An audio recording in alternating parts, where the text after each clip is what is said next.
The bright lights of the Los Angeles arena usually felt like home to Jaxon, the Jet, Reed, but tonight, they felt like a cage. As a three-time NBA MVP with a contract worth $500 million, Jaxon had everything the world told him to want: mansions, custom supercars, and a global fan base. Yet, as he stood backstage at the Golden Bride contest, a televised spectacle his PR team forced him into to soften his image, he had never felt more bankrupt. The curtains rose to a roar from the live audience. 20 women, hand-picked for their magazine cover looks and elite backgrounds, stood in a shimmering line. They wore gowns that cost more than a teacher's yearly salary, their smiles rehearsed to perfection. Among them were influencers, models, and daughters of oil tycoons. They all looked at Jaxon like he was a trophy to be won, a bank account to be accessed, or a ticket to permanent fame, except for one. Standing at the very end of the line, in a simple navy dress she had clearly tailored herself, was Maya. She wasn't supposed to be there. She was a last-minute fill-in after a contestant dropped out, a local community center volunteer who had only agreed to participate because the appearance fee would cover her 5-year-old son's surgery. Unlike the others, she didn't look at Jaxon with adoration. She looked at him with a cold, flickering disdain that cut through the studio lights. As the host began the chemistry rounds, the first 19 women threw themselves at Jaxon. One bragged about her father's yacht in Monaco, another whispered about how they'd be the world's next it couple. Jaxon gave them polite, practiced smiles, but his eyes were vacant. He was tired of the performance. He was tired of being a brand instead of a man. Then, he reached Maya. "And what makes you the perfect match for the king of the court?" the host asked, shoving a microphone in Maya's face. Maya didn't even look at the camera. She looked directly at Jaxon. "I don't think he's a king," she said, her voice steady but sharp. "I think he's a distraction. My son looks up to men like you, thinking that a jump shot is the only way out of the struggle. You spend $100,000 on a watch while the gym 3 blocks from this studio has no heat in the winter. You're not a prize, Jaxon. You're just a tall man who's forgotten where he came from." The studio went silent. The producers panicked, sensing a PR disaster. But Jaxon felt a jolt of electricity he hadn't felt in years.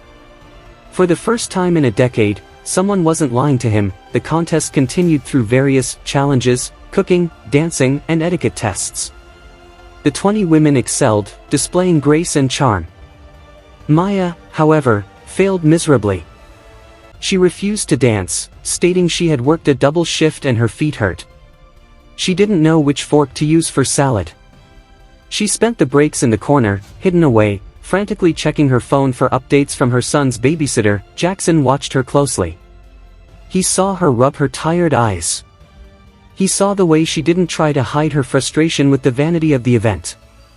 While the other women were busy taking selfies and practicing their winning face, Maya was studying a medical bill she had tucked into her clutch. Later that night, during a private gala segment of the show, Jaxon slipped away from the cameras and found Maya on the balcony. She was looking out at the city, her shoulders slumped. "You really hate me, don't you?" Jaxon asked, leaning against the railing. Maya didn't turn around.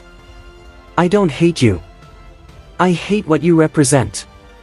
You're the face of a world that rewards a game while ignoring the people who are actually playing for their lives. My son is 5, Jaxon. He has a heart defect. He thinks you're a superhero because you can dunk a ball. I want him to know that real heroes are the ones who show up, not the ones who sign autographs for money." Jaxon went to speak, to defend his charity work or his hard-earned success, but the words died in his throat. He realized Maya was right.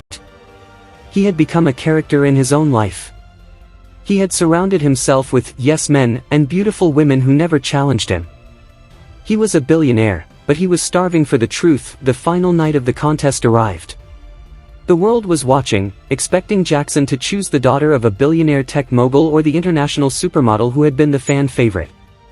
The host stood center stage, the golden envelope in hand. "Jaxon, the choice is yours. Who is the woman who will stand by the side of the NBA's greatest star?" Jaxon stepped forward. He walked past the first 10 women. He walked past the next 9. He stopped in front of Maya. She looked at him, confused, her eyes flashing with a mix of defiance and exhaustion. I choose her, Jaxon said, his voice echoing through the speakers. The audience gasped. Maya shook her head, stepping back. No. I didn't do this for you. I told you, I don't want this life. I don't want your cameras or your fake world.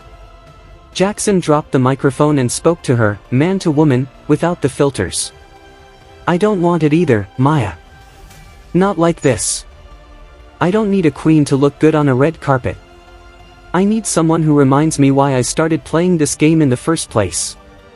I need someone who isn't afraid to tell me when I'm lost. You're the only person in this room who saw Jaxon, not the Etiquette. Let me help with your son. Not because of a show, but because I want to be the man he thinks I am. Maya looked at him for a long time. She saw the vulnerability in his eyes, a loneliness that mirrored her own. She realized that while she was struggling for survival, he was struggling for purpose. The story didn't end with a flashy wedding or a tabloid headline. It ended 6 months later, at a small, renovated community center in the heart of the city. There were no cameras, no gowns, and no scripts. Jaxon was there, sweaty and tired, teaching a group of kids how to dribble.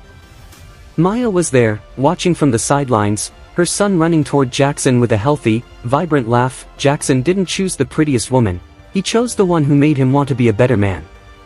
He realized that true wealth isn't found in a contract or a trophy, but in the courage to be authentic in a world that demands you be a mask.